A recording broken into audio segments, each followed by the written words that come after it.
Mga kapuso, matataas na heat index na naman ang naitala ngayong araw. Wala ng trough ng low pressure area na nakakaapekto sa Mindanao.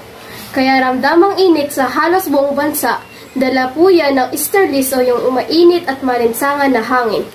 Mula sa karagatang Pasipiko, pinakamainit kanina sa Puerto Princesa, Palawan na pumalo sa 46 degrees Celsius. Napakainit rin po ng panahon sa Metro Manila, 41 to 42 degrees Celsius sa Naiya, Pasay at Quezon City. Base naman sa datos ng Metro Weather, umaga pa lang bukas ay may ulan na sa Palawan, Zamboanga Peninsula. Magtutuloy-tuloy po yan sa hapon. Maging handa rin po ang mga taga Metro Manila dahil may tsansa po ng ulan o thunderstorm sa hapon o gabi. Nag-uulat, JJ Bercias Via Estrada ng 24 oras.